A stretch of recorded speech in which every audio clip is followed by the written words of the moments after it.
Hey everybody, welcome to BrickVault. Today we're doing a LEGO minifigure collection review. In front of us today is every single LEGO Exo-Force minifigure ever made.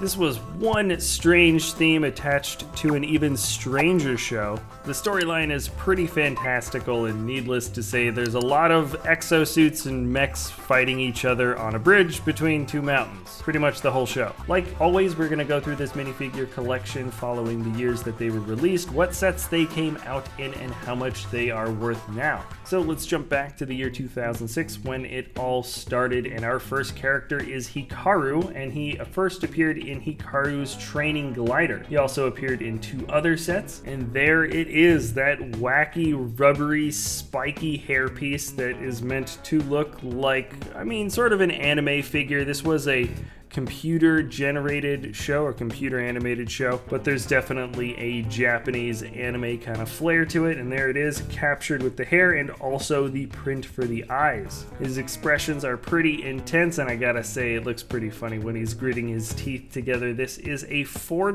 minifigure. Oh yeah, the print for the torso is kind of basic. It mimics what we saw in the show, which also had pretty basic detailing. And then Takeshi first appears also back in 2006 from the Takeshi Walker 2. That was his first set, and he appeared in 3 others. This here is the second version of the anime hair mold, I guess that's what I'm calling it, where it's kind of slicked back in the front and slopes to the side. It does come in other colors, but really Hikaru and Takeshi, those are the first and only 2 molds we get for this type of hair. Takeshi has some very angry eyes. He's just so ridiculous. These characters are so hard to take seriously, but I'll try to go a little bit quicker. The detailing for his torso is alright. He sells for $6, and then we get our first Devastator. He's got a trans red torso, or at least it's mixed with trans red, and I think that's pearl gray. Also, this particular guy has one of those little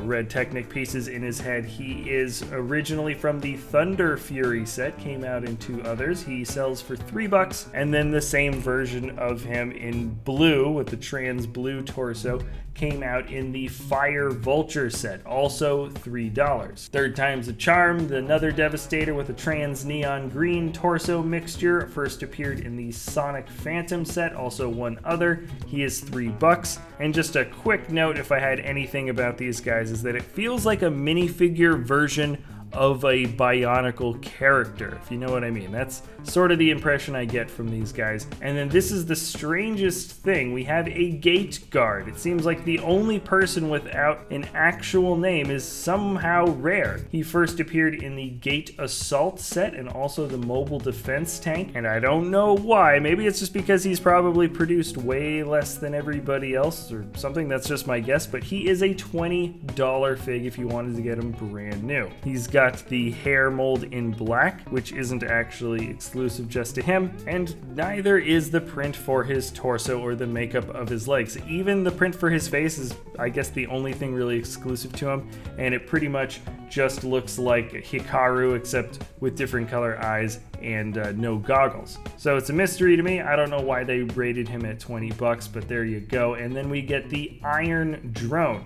Same mold as the guys we saw before. This time he's done in the sort of copper mold, which is kind of interesting to have those parts. He's just $2, and he first appeared in the Gate Assault along with the Gate Guard and also 4 other sets. And now also from that Gate Assault set comes the next main character. We have Hayato. That hair mold comes in red this time instead of green. The body is the same as Hikaru, and the eyes or expressions are a little bit calmer, I think, so far than any of the other characters we've seen.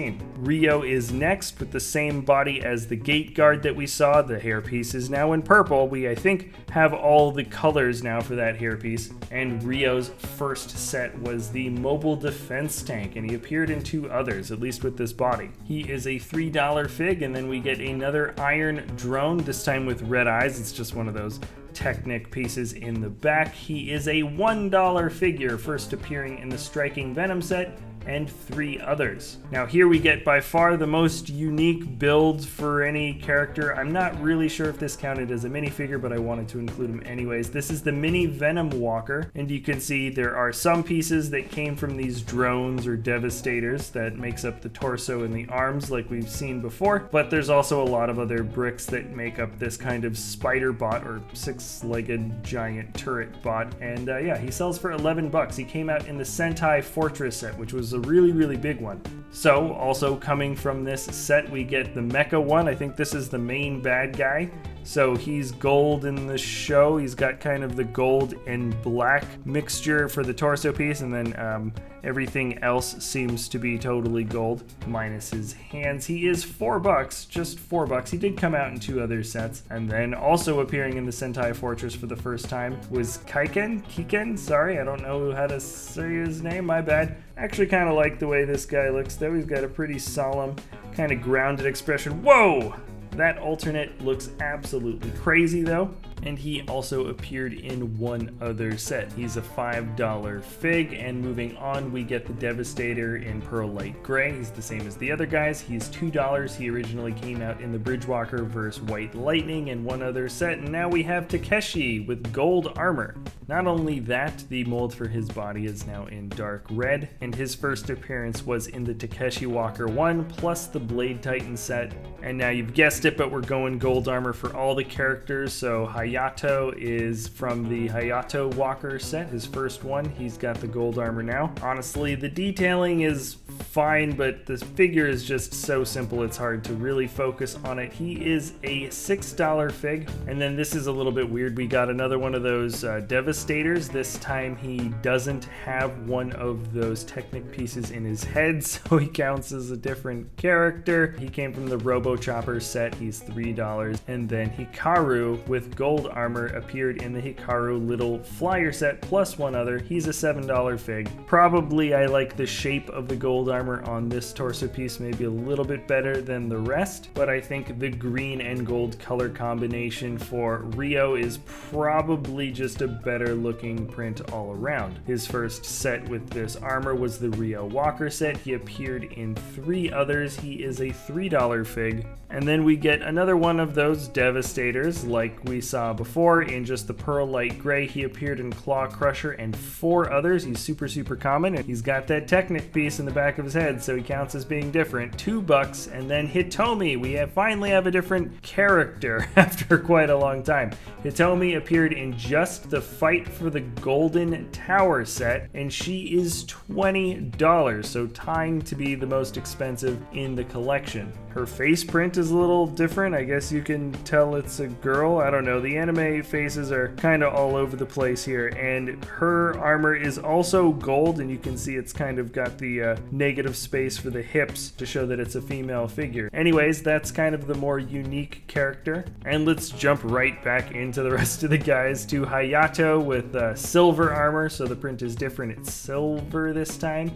He came out in the River Dragon set. He's $4. And then Takeshi with his silver armor and the weird kind of negative space on his torso underneath. I'm not sure what that is supposed to be. It looks like he's made of goo or something. Came from the Assault Tiger set. He's a $12 fig. Same goes for Hikaru with the silver armor from the Chameleon Hunter set. He's $4, but you can see, so he's got the silver armor on the top and bottom, and then just kind of an odd pattern or maybe objects maybe floating in space between his torso. I don't know. I didn't watch the end of this show or any of this show, but it does look really strange. It kind of throws your eye off. And the same goes for Rio with silver armor. He came from the Hybrid Rescue Tank. He's $8, and he's got some floating white stuff between his armor. Anyways, that is it for all of these Exo-Force figs. That makes 24 characters in total. And it's funny because right after this season ended, I don't think LEGO learned their lesson with